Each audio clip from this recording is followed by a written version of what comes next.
Kelly Mitchell, the Wine Siren. I am here at Bells Up Winery, and I am so thankful for time with David and Sarah Specter. And Sarah actually is huge into Twitter. We are up in Willamette Valley, and I'm here with winemaker Dave El Husbando, right? And we're sipping some wine. Indeed. And I would love to hear a little bit about what's in my glass and how long you've been in the area. We have been in the area since 2012, Okay. But we fell in love with the area on our first visit back in 2008. The environment, the industry, just everything about the culture here felt right. And so when we've been targeting for a long time, and we finally got the opportunity to move in back in 2012, and it's been home for us ever since. We're thrilled to be here. Where were you before? We were in Cincinnati, Ohio. We lived for 20 Cincinnati, years. there is hope. There is hope. Okay. Indeed. Well, because I often hear that, Cincinnati, the beautiful place. Wonderful place, wonderful people. Hard to find stuff to do sometimes. Changing in the last 5 years or so. Okay. Pleasantly surprised and very happy to see there's young leadership in the city now, and from what we see and what we hear, things are changing for the better every day. It's a great time to be there. Beautiful.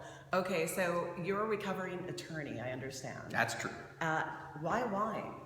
Why wine? Well, I think for people that spend careers in an industry where attention to detail is so important. Yes. Winemaking is very much of a natural step. Not to mention the people that are in a very stressful field like law and medicine and engineering. We need the end product too for our own survival. So so in both ways it appeals both to our need for a break and to our need for just kind of how we mentally approach life. And so I've been making wine for 10 years. I started off as an amateur, and probably like a lot of people, I started off with a little kit in a box. I was going to say, did you go to Home Depot to get that? Not to Home Depot, but in a building that looked an awful lot like Home Depot. Oh my goodness. Okay. And so here we are 10 years later, after deciding that over the long term I wanted to spend much more time making wine and a lot less time practicing law. Beautiful. Okay, so tell me what kind of wine we're making here, and then also, I'll share a still picture with you folks, but a beautiful view of the North Valley here, right? Indeed. Okay. Indeed.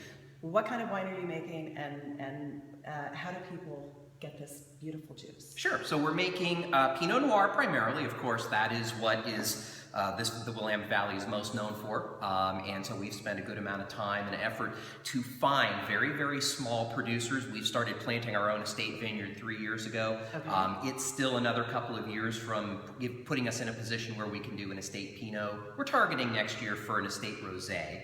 But in the meantime, we've been buying from other small vineyards throughout the northern Willamette Valley, 5 planted acres and under. The only exception to that is we do make a Syrah that we buy from eastern Oregon, from the Milton-Freewater area, just across the border from Walla Walla. So that's the only one that we don't get locally. But everything else we do a Pinot Blanc, we do a Rosé of Pinot Noir, and then we make Pinot Noir in addition to that Syrah. Beautiful. What do you love most about this lifestyle?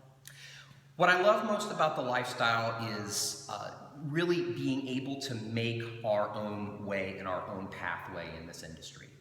The great thing about Oregon Pinot Noir is it reflects the area and it reflects the place in very unique ways, more so than any of the other big red wines, more so than any of the lighter white wines. So you really have the ability here to do a lot of different styles and pull from different vineyards and show off the grape and the area in very different ways. And in ways that are a lot of fun. And what we enjoy about having our little place, we make about 400 cases a year, being that small, we have the ability to really interact with our customers on a very personal level in ways that if we were bigger, we really wouldn't be able to do that. And it's sharing our passion, sharing what we've spent so long working for and crafting, that really makes it worthwhile. And when we get people coming into the tasting room that are engaged, that are just looking to just relax, you can see what this building is even in this limited shot. We're very unpretentious. We don't have a marble palace. But when you come here, you're gonna have a great time, you're gonna have great wine. Those things we can promise. Excellent. Okay guys, you heard it. Bells Up Winery, that's BELLSUP. Is it .com? .com. Okay, bellsup.com. Check it out. When you're up in the Willamette, North Valley area, come say hi to Sarah and Dave. Love to see you. Thank Love to you. see you. Cheers.